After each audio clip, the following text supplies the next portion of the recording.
A glorious and gracious good morning to you. If you missed it earlier, I'm Susan Zoller. I'm one of the ministers at the Spiritual Living Center of Atlanta. So it's Friday night. It's the night after Thanksgiving. And I'm thinking about gratitude because that's what the day is about, being grateful, being appreciative. And perhaps you, like I, experienced a really lovely meal with good people, or whatever your version is of Thanksgiving. And then again, perhaps you didn't. You know, I've experienced both. And in looking at this the other night, I decided to expand my view a little bit and skim through my history. I went through 67 years of memories and I picked out some favorites, some of which I'll share with you now. And here are a few that immediately came to mind. Number one, and this was a big one, rocking on my rocking horse as a child, being with my cousins, getting my puppy Nikki for Christmas, dancing to Dr. John and the Night Trippers, and one of the really big ones, finishing and passing both semesters of organic chemistry at LSU. Now, I'm sure you have your own list, and I really believe it's going to be different from mine. Everybody has special events and good memories for which they are grateful. People have spoken to me about special firsts, such as a first home run, a first crush, the first holding of one's own child, seeing and hearing that newborn baby. What a great memory. Now, some people speak on a larger scale about things which they're grateful, on a more worldwide scale. For example, my father talked about coming home from World War II. There's people who become citizens of the United States. And then there are people who are so grateful because on 9/11, they found loved ones who were unharmed. Now, interestingly enough, some people don't tell me about their happiest memories. They tell me about their saddest ones. And as we observe the world today, there is a lot of sadness and depression out there, a lot of stress and grief. There is a worldwide pandemic going on. I'm not going to diminish that. Many people have lost jobs, homes, and loved ones. And there are even people who say they have nothing to be grateful for this Thanksgiving. But there has always been, just as today, unhappy, negative, and even tragic events that impact us. Absolutely. And yes, there are people who have been damaged or scarred by the events that they carry with them over the years, or perhaps even for a lifetime. I do not deny the reality of the pain and the impact of traumatic events. Absolutely not. But when I'm overwhelmed by some of this, it's just a feeling, and it's helpful for me to remember this. Share with me these statistics that I found online, if you will. And knowing what's going on in the world, they may be too low. Number one, if we woke up with more health this morning than illness, we are better off than the 1 million people who will die this week. We're especially better off if we have health care insurance that lets us get medical attention when we need it. If we have not been impacted and experienced the dangers of war, the loneliness of imprisonment, the agony of torture, or the pangs of starvation, we are ahead of 500 million people in the world. If we can attend any meeting that we want, be it social, religious, or political, we are freer than 3 billion people in this world. With food, clothing, shelter, and a safe place to speak, we are richer than 75% of the world. If you and I have money in the bank, in our wallets and even spare change in a dish somewhere, we're among the top 8% of the world's wealthy. And if you were reading this list along with me, then you do not belong to the 1 million people who cannot read. That reality gives me pause for thought, because it is our mindset that determines our experience. It's how we choose to give and experience things that comes from within. Now, in the book, Eat, Pray, Love, Elizabeth Gilbert writes of Indonesian women who came to her and asked, "Is it true that Americans are so poor they have to pay people to watch their children so that they can go to work?" These women live in what we as Americans would consider abject poverty, and yet not being able to take care of your children was true poverty to them. History has many examples of people who went through and experienced tragic and traumatic events, yet they came through with insights that lifted them, sustained them, and inspired others. Elie Wiesel was in Buchenwald death camp as a boy. He survived, became a professor at Boston University, and went on to receive the Congressional Medal of Freedom and the Congressional Medal of Honor. He also won the Nobel Peace Prize. His writings exposed the truth of the camps in Germany.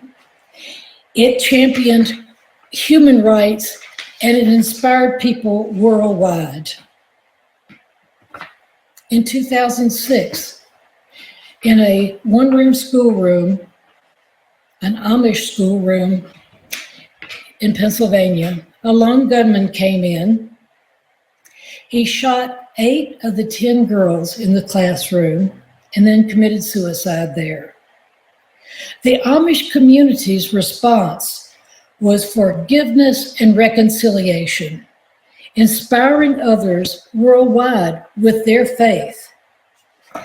Our emotional well-being is a decision, and it's an inside job. You know, things are hard right now. A minister in Mississippi wrote me just last night. Things are hard right now. And, you know, being told to just count your blessings or show some gratitude is not particularly helpful and usually considered obnoxious by people who are having a really hard time. Now, that does add up to a lot of people today. I'm not going to deny that. But being grateful, what is it? Well, here's what it is not. It is not pretending that everything is good when it isn't. It's not turning away or minimalizing suffering and loss. And it is not a denial of conditions. So, what is gratitude? What does it have to do with being a grateful giver? It has everything. Gratitude is defined as the quality of feeling and being appreciative, thankful, or grateful. And there are 3 ways in which we experience gratitude. The first one is as an emotion. It's a temporary state that occurs when we have the realization that something good is happening or has happened to us. Personally, when I'm down, I like to think of chocolate. Makes me feel better. The second way we experience gratitude is as a trait, where the goodness in life is noticed and it's savored. When I was a child, I loved riding my rocking horse, imagining Roy was right on trigger with bullet at his side beside me. I savored those times. And third, it is a practice. So 1, it is an emotion. 2, is it a trait? And 3, it is a practice. And the practice is through an activity designed to help us experience the emotion of gratitude. deliberately focusing on things that are going well in our lives.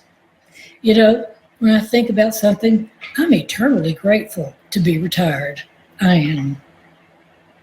There are many ways to express gratitude, but what if you don't feel like it? What if you just can't muster up a gratitude feeling? Well, you might try those 3 ways I just mentioned. You know, when we focus upon good things, we change. So the first step is awareness. Awareness if we are or are not feeling grateful. And once we become aware, we can take steps to change that or to heighten it. We notice the quality and quantity of our thoughts, and we can choose to change our focus. With awareness, some years back as I started this teaching, it became clear to me that I was attracting some unusually self-absorbed people into my life and experiencing things that I didn't particularly want. So using this teaching, I looked at my thoughts and I changed them, and my life changed. I used affirmations and denial, some of which I'll share with you in a few moments. Well, when I became aware that I needed to change what I was putting out because what was coming back wasn't too good, I said things such as this: I now reprogram my consciousness to realize and affirm that which I truly desire to experience. That's one of them. Another: I deny the power of anything in my past to now limit the expansion of good in my experience. Another one: the God in me now fills my mind with affirmative, expansive thoughts. I recognize and experience greater possibilities from this moment forward. Those are ways I changed my thoughts and got more into gratitude. A second way to help yourself feel grateful is to know that life, my life, your life, is a picture of my consciousness, of your consciousness. The circumstances in our lives are the results of our actions, beliefs, and experiences. Our attitudes also. If the picture is to change, it must come from an inward change, an inward shift. To get better, we have to change what we're thinking, what we're feeling. And we can do that using such things as affirmation denial, working with a practitioner at the center. So we think greater thoughts and we lead to better emotions, feelings, and experience. Here's an affirmation that I use to help me with that. My life is directed by the loving, generous thoughts of my deepest beliefs. I create a beautiful life now, filled with greater good than ever imagined. It certainly helped me. My life is created and directed by the generous, loving thoughts of my deepest beliefs. My life is beautiful now, filled with greater good than I ever imagined.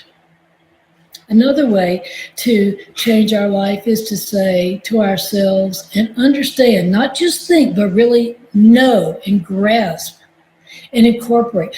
God is not a big person in the sky. You know, we may say we don't believe that anymore, but when the fertilizer hits the ventilator, look and see what comes out in our thoughts and our words. Some of us are still carrying Mama's God around, as I've heard it called. Well, God, by the many names such as Spirit, Allah, Atman, God is an intelligence that creates everything and sustains it. This intelligence does not have a personality and does not give or withhold on whim. God, Spirit, whatever, does not hold grudges. Personalities change, but Spirit is unchanging. There is no big divine being in the sky, a big divine parent many of us has made, that we have to please to get our good. We don't have to placate the divine being, a God. Like a radio tuned to a truly disliked channel, we can change the frequency of our thoughts and feelings, words and actions, and come up with music or our life that is what we want to experience. God always says yes. We just need to change the channel if we are not experiencing what we want to, because God is only going to respond and say yes. Ken Schultz, who founded the Spiritual Living Center of Atlanta, used to say this: if you want a greater God, if you want a greater life, if you want a greater life, get a greater God. In other words, enlarge your vision. So I would say something like to myself, I know the truth, and the truth sets me free. I know the truth, and the truth sets me free. And it did. And another thing that helps me remember when I want to feel grateful is that even the little things matter. Everything matters, because all thought is creative. And so we emit energy with our thoughts, feelings, actions, beliefs, emotions that go out into the field of infinite possibility, which we also call the mind of God, and are responded to. There's no evaluation of what we choose to put into it. It's just as easy to create the negative as the positive. No one, especially God, by whatever name called, nor a legion of angels, is taking notes and trying to decide if we need to go to a permanent detention or not after school. It's not just one thought that creates also, it's the overall trend of that thought, the overall flavor and character of that thought. We don't have to go, oh no, I'm thinking a negative thought. Oh no, now I'm thinking about a negative thought, about saying it. No, it's the overall trend. And we can change that.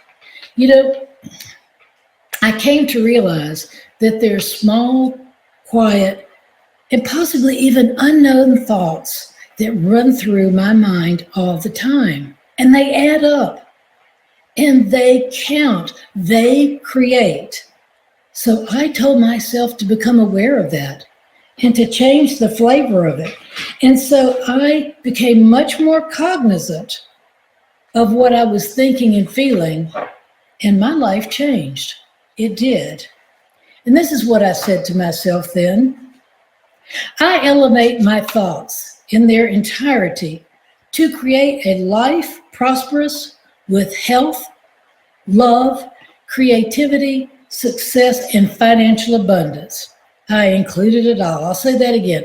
I elevate my thoughts in their entirety to create a life prosperous with health, love, creativity, success, and financial abundance.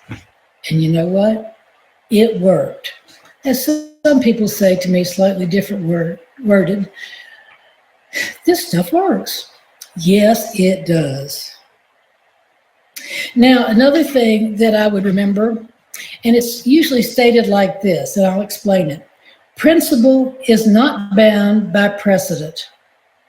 Spiritual principles are not bound by what's gone on before. Right here and right now, I have the ability to change the complexion of my life. Spirit only exists in the here and now. What happened before is done. What happens later is a result of what I'm thinking here and now. So here and now counts. Divine mind is not keeping score. I'll repeat that again. There is no big parent or divine mind or God by any name called that is keeping score of the good and bad things that happen in our life, our negative or our positive thoughts. I have the ability to change my life right here and right now. And I do it by changing my thoughts that lead to my emotions and my actions and sometimes the reactions. The universe responds accordingly. Divine mind always says yes. And there's no, oh, Susan, you didn't mean that one. I'm going to just disregard that. Nope, it works. It counts.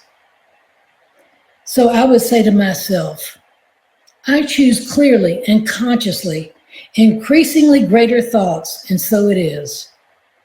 I choose clearly and consciously increasingly greater thoughts, and so it is. It worked. So again, when we want to change and uplift things in our lives, we can, 1, focus on what we choose to experience. 2, know that our life, my life, your life, reflects the content of the world's consciousness. Realize that God is an intelligence, not a personality or an authoritarian figure or parent figure that is external to us. We don't have to please God, and we don't have to placate God. Know always that all thought is creative. How I choose to think creates my personal experience, we say week after week. All thoughts are creative, including the little ones, the big ones, they all count. And the 5th thing that I did to lift myself up when I was down and needed to feel that gratitude, that thankfulness, is I recognized I have the ability to change my life, creating good, regardless of whatever happened in the past. The moment I change my thinking, my beliefs, everything begins to change for me. Even if it does not reflect in the outer world, it is changing. God says yes. So how can I be a grateful giver right here and right now? Here's what works for me. Number 1, in all things, be grateful. In all things, find something to appreciate, to lift my thoughts, to feel that emotion of gratitude. Not for everything. I'm not going to be for a number of things in my life, but during any experience of them, I can feel gratitude for something. Absolutely. And when I feel that gratitude, it opens me up to inspiration and greater opportunities. So 1, be grateful in all things. Now, Dr. Raymond Charles Barker was an eminent minister in New York City. And he had a counseling appointment with a lady one day who came in, and she proceeded to spew out a litany of negativity and criticism and blame. And she went on and on. Dr. Barker just listened to her. And finally, she took a breath, and he took a moment for the opportunity and said, well, you have really nice teeth. She looked at him and said, what are you talking about? He said, well, we have to start somewhere. So if you can't think of anything else, think about how great it is to have teeth. Absolutely. Second thing that I do to be a cheerful giver is to know that prayer works. And remember, prayer is not just this oral or mental letter to God. No, prayer is everything we think and do and feel. Our deepest beliefs, which sometimes we're not aware of what those feelings and beliefs are. It's like the fish in the ocean who says, what water? We can believe something so long we don't even realize we believe it. And prayer is a constant process. We're always emitting energy. It's always going into the field of infinite possibility, of potentiality, as science would say, as I say, going into the mind of God. It's always available to us. Now, prayer may not manifest the way we expect it to. It can look very different. However, do not waver in faith. Keep your faith, keep your ideals. Let me keep myself lifted up. It may look very, very different, but it is answered. We sometimes lose faith before the demonstration of the prayer, just before it comes into our physical experience. And interestingly, money can be one of the easiest things to demonstrate. Really, it can. I learned that. God always says yes, and there is no big or small in the mind of God. A story that reminded me of this were people in the camps in World War II, and there were Jewish men in a particular cell, and they were praying for salvation. Their lives were greatly endangered, and they prayed and they prayed, and they could see no salvation coming. What they could experience was ripping their skin from scratching from the many, many fleas that were in that cell. But over time, they came to realize that because of those fleas, the guards did not want to and would not come to their cells unless they absolutely had some short errand. Those fleas saved their lives. It can look very different from what we expect, but prayer is always answered and responded to. Now, when I need to lift myself, I stop and realize all the things and all the ways that I can give. Money is a form of energy that's easy to exchange. I don't have to do everything in the world. I can give money. But there are many more ways to give than just giving money. We can freely give our time, our attention, our presence. And these are gifts that money cannot buy. Give a smile, lend a hand, listen. Do something with no thought of recognition, remuneration, or reward. That's freely and lovingly given. And that is so needed in our world today. It doesn't cost us. It's simply a matter of choice to do those things. There is no reason in this world to have to go without. There isn't. It may seem that way, but remember, God always says yes. Money can help facilitate things. It's an easy way to give energy to share. But the point is, give what you can and give it generously.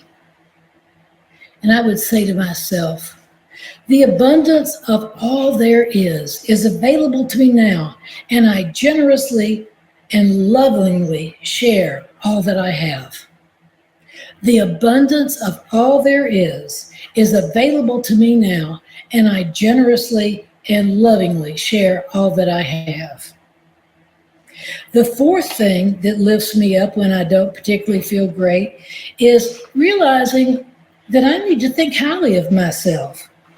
Let me see myself not as an ego being, but as God sees me, the perfect potentiality that I have the ability to direct. I can affect, I don't know that it's control, but affect the circumstances of my life and therefore the circumstances of others. And it is done as I believe. I think we need to choose people and situations that uplift us and expand our lives positively. Release any need to interact with unappreciative, critical, and unkind people. There is no 11th commandment that says thou hast to put up with this crap. Really. Expect and prepare for the best. How many are doing just the opposite of that? They're always prepared for the worst. Why don't we prepare for the best? We are children of the Most High. It is God's pleasure, it says in the Bible, to give to us. And so when those moments came that I needed to lift my vision, I said to myself, I know, and I know that I know. I know in the biggest, deepest, most spiritual sense of the word, I know and I know that I know and it changes things. And the last thing I might say to lift myself and yourself right now is stop wondering when she's ever going to talk about how to get money so I can be a cheerful giver. Really. That's not the point of this. It's not about money. Money is not necessary to give, and it's certainly not necessarily to give it grudgingly. You know, we need to be giving in wonderful, happy ways. That's that cheerful giver. You know, money is only one way to give. Thinking in terms of money is very limiting. Using the principles that I've talked about here today, especially gratitude, life becomes easier. And when life is easier, we feel freer. And when we feel freer, we are happier and more joyful people. More joyful people attract good things into their lives, and they gladly share those good things. They give much more that comes to them in return, and they give that back freely. This is being a good and cheerful giver. A good and cheerful giver. When I would forget this, I'd say to myself, I have more than enough to save, spend, and share. I am a magnet for good to come into my life, and I joyfully share my good with the world. That good includes money. It includes financial stability, but it doesn't have to come in the form of money. People used to just give me things once in a while, plane tickets. I really appreciate it. It was lovely. However, no matter what, I was a teacher. I lived a wealthy life and I loved it. Yes, there are unhappy, angry, and dishonest people in this world who have a lot of money. It doesn't seem very fair. They have a lot of possessions and money. But with those attributes of anger and blame and unhappiness, they were not going to be a cheerful giver. They're not going to inspire people around them. What they give off, they're going to get back, even if we don't see what they're getting back. Money cannot buy what these personalities lack. I speak from experience as one who's been angry and one who's grateful. I know that we can change things, and I know that it affects our life. So what I share with you today, and I share it freely, is this. Money, number one, is just a form of energy. Money is just a form of energy. The second thing, the universe is always responding to me. The third, I get back in life what I put into it. The fourth, what I give returns to me multiplied abundantly. It's up to me to choose what I'm giving out. As I give, I receive. As I give, I receive. As someone told me, you can't outgive God. It always comes back. The sixth thing, what I focus on expands in my life. Become aware of what we focus on and shift it if you're not experiencing what you truly desire.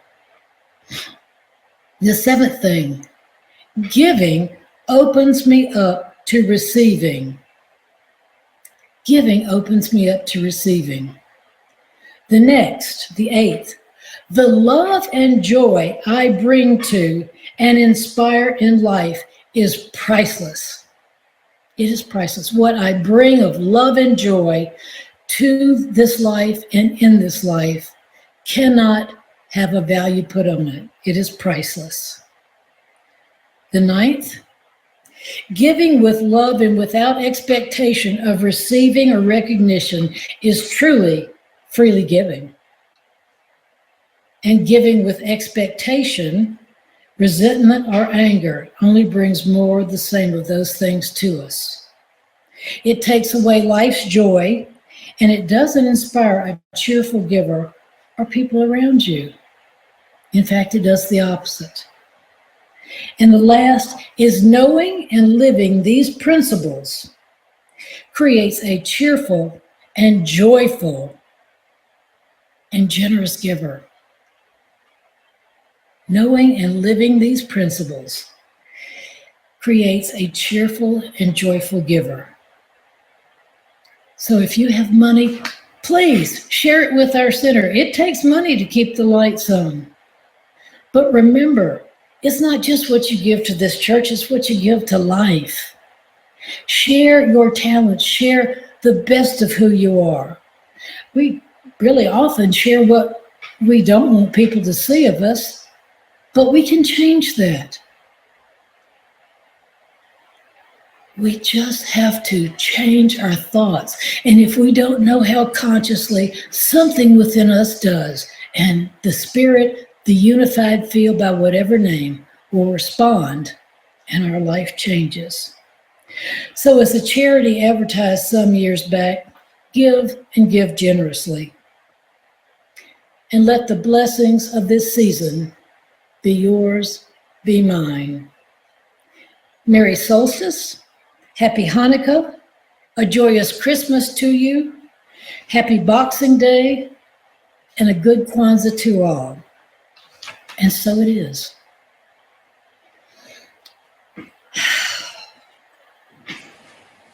I know that I gave that to you. I gave those talks to me. I'm speaking to myself. So let us take a moment and just close our eyes and breathe. Let us absorb that which we need to have out of this talk.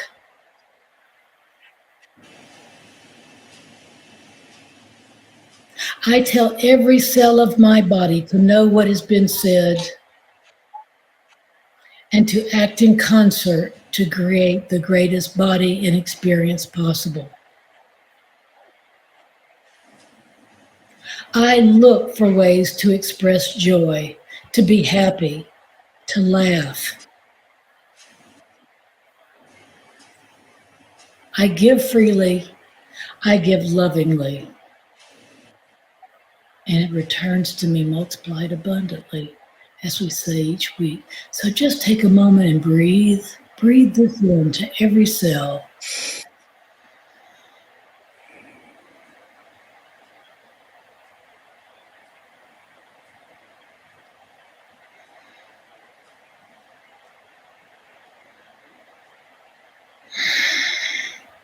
Thank you for sharing this time with me today. From my heart to yours, namaste, aloha, blessed be, and so it is.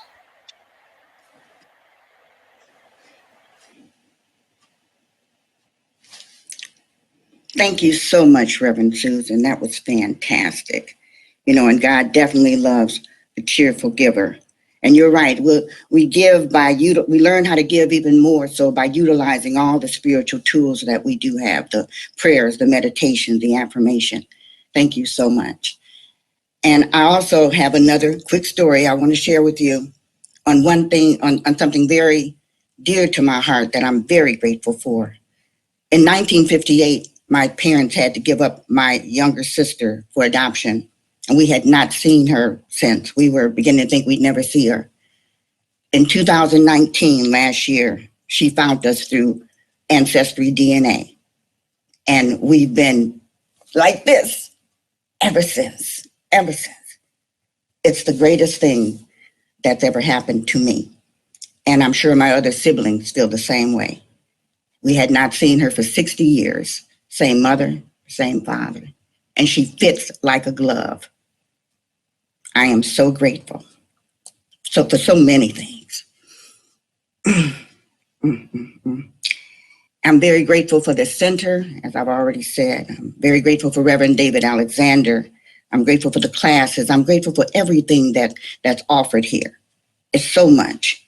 It's so much, and it's all done in love. It's all done in love. Mostly everything we do is volunteer. It's all done in love. not expecting anything except to serve and do our very best to lift ourselves up so that we can lift you up. But we do also need contributions, of course we do, to keep everything going, to keep the lights on, as Reverend Susan just said. And as you can see on the screen, one way to give is our grateful giving is by giving by text, and then there's the phone number there. And of course, you can give online at slca.com/donations. There are many ways to give. You can mail a check if there's no other way. But for now, let's do our affirmation for grateful giving. Shannon will scroll it across the screen, and you can say it with me. I live in a universe of abundance. As I freely and joyfully give, I join in the divine flow, and all that I share with life returns to me multiplied abundantly. And so it is. Namaste. Have a wonderful Sunday.